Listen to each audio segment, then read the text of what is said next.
Olá, mulher linda, sábia e que edifica o lar. Eu sou Eliane Cristine e estamos lendo juntas o livro Respostas de Deus para os Dias Difíceis de Sheila Walsh. Esta leitura foi autorizada. Para a aquisição do livro, entre em contato com a editora Thomas Nelson. Leitura 19, Confiança. Pai, eu oro pela amiga que me ouve. Deus, que ela possa experimentar da plenitude, da presença do Teu Espírito. Que ela possa aprender a confiar que o nosso Deus é aquele que luta as nossas batalhas. E que não importa o tamanho das dificuldades, porque nós viveremos muitas nesta terra.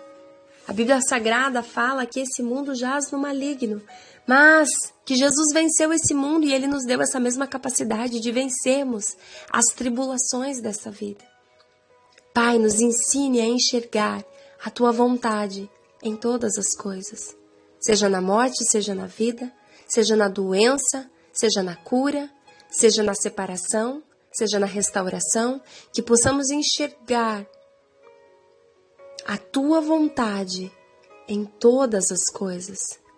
E que naquilo que depender de nós, que possamos ser agentes e proclamadores do que o Teu Evangelho nos ensina, que possamos nos exortar uns aos outros a vivermos os princípios da Tua Palavra e que isso seja inegociável, no sentido de não abrir mão daquilo que a Tua Palavra declara a nosso respeito, no sentido de não negociar princípios da Tua Palavra. E como diz a canção da Fernanda Brum, não negociar a nossa bênção por nenhum prato de lentilha, que também está descrito lá no livro de Gênesis, a bênção a bênção de Jacó para Esaú, que não negociemos as nossas bênçãos por pratos de lentilha, mas que antes olhemos fitos para o Senhor nosso Deus, que observemos os seus mandamentos, os seus estatutos e o seu manual de vida para nós, a nosso respeito, contido na Bíblia Sagrada, que possamos desfrutar de uma vida vivida, regida por princípios do reino de Deus. Eu oro por mulheres, em nome de Jesus, amém. Bem para ela e bem por meio dela. O que é impressionante desse relato é a maneira como é demonstrado para nós que Deus não somente opera todas as coisas para o nosso bem, como também redime nossas vidas e ainda opera por meio de nós. Aleluia. Por exemplo, a samaritana tinha a reputação de alguém que ia de homem em homem. Após se encontrar com Jesus, ela não somente mudou sua vida pessoal, como também passou a mudar a vida dos outros. Tornou-se uma evangelizadora na vila de Sicar.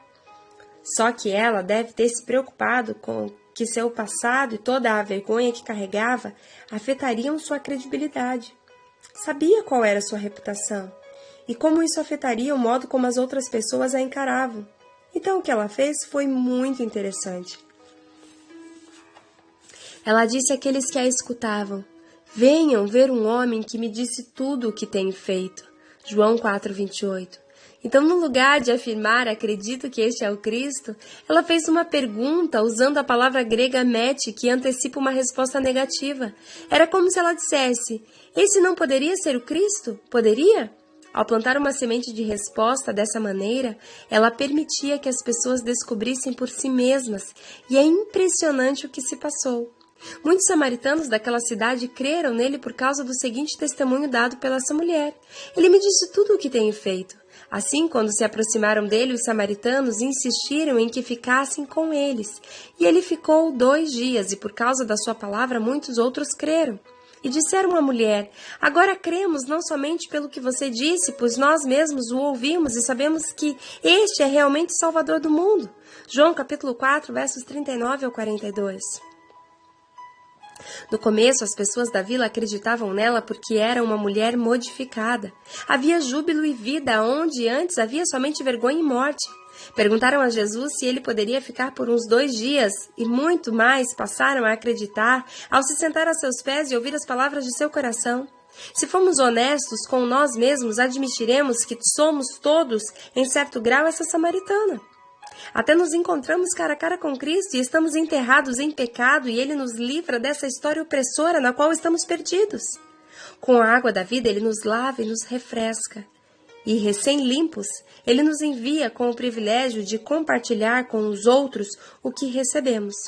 Foi isso que aconteceu com a samaritana por conta do compromisso de Cristo, de enxertar sua vida na bondade de quem Ele é e toda a sua intenção para com ela. Ter a confiança garantida de que Deus está no controle. Esta cristã nova em folha recebeu a dádiva de ver que nas mãos de Deus até os piores momentos de sua vida podem trazer o bem a ela e àqueles à sua volta. Jesus não estava atrás daqueles com a melhor reputação em suas vilas para compartilhar com eles.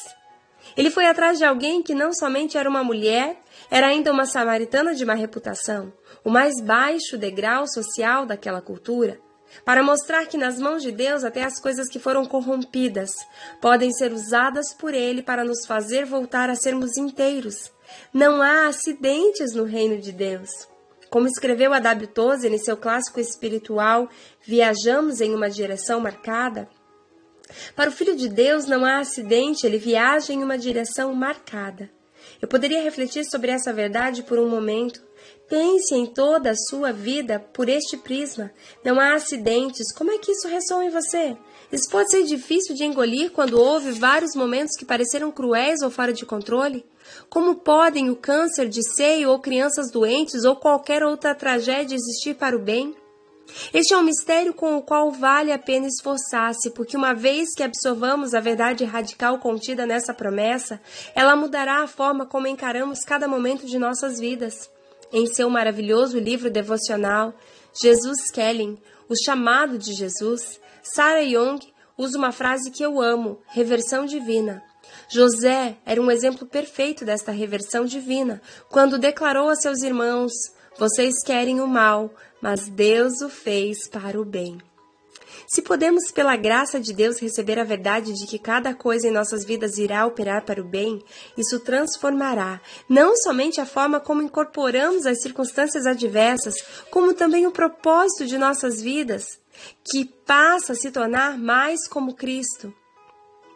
Em Romanos, no capítulo 8, versos 29, o apóstolo Paulo disse: pois aqueles que de antemão conheceu também os predestinou para serem conformes à imagem de seu Filho, a fim de que ele seja o primogênito entre muitos irmãos. Esse é o nosso chamado. Sermos conformes, sermos feitos como Cristo. Nesta semelhança com Cristo reside nossa confiança.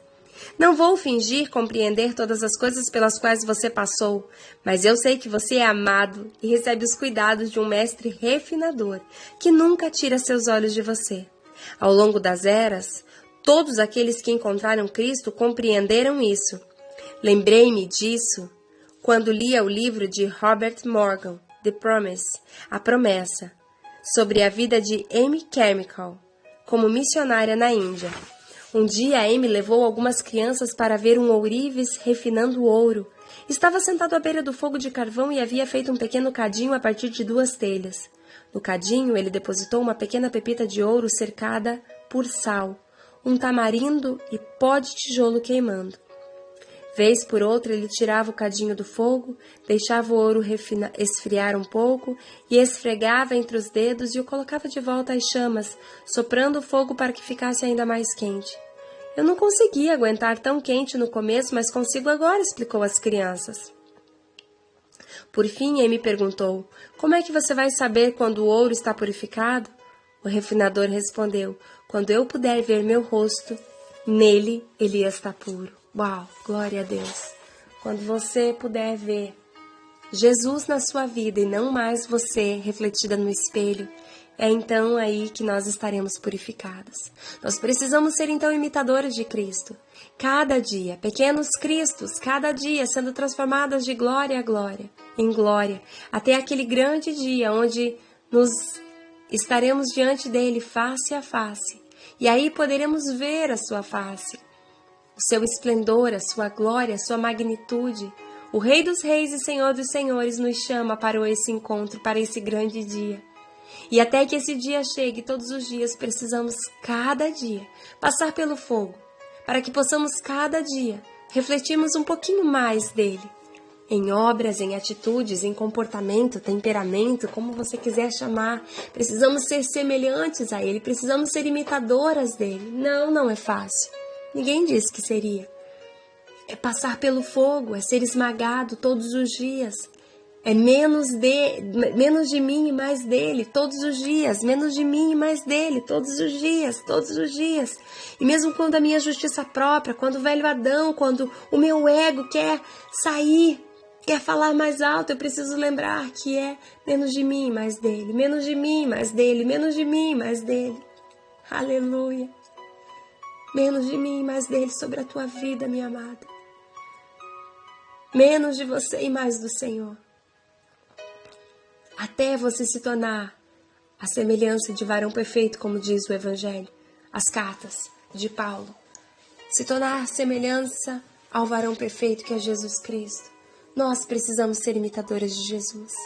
Se permita ser lapidada nesse fogo. E o fogo queima, e o fogo arde, o fogo dói. Sim, nós passamos por muitas provas. Mas precisamos entender que todas elas se convergem para a glória de Deus. Nem todas as provas, nem todas as dificuldades que enfrentamos são vontade de Deus para a nossa vida. Muitas delas são escolhas nossas, muitas delas são frutos do acaso, muitas delas são consequências, muitas delas também são fruto do propósito de Deus a nosso respeito, sobre a sua vontade soberana e absoluta. Mas o que precisamos entender é que todas elas convergem para a glória dele, para o aperfeiçoamento dos santos. Você precisa buscar a santidade do Senhor. A Bíblia fala: sede santos, pois eu, o Senhor, sou santo. E a Bíblia fala também que sem santidade ninguém verá a Deus. Se você deseja ver a Deus, se você deseja ser mais parecida com Jesus, é necessário que eu te diga: menos de você e mais do Senhor todos os dias sobre a tua vida. Um grande beijo, Deus te abençoe e até a nossa próxima leitura.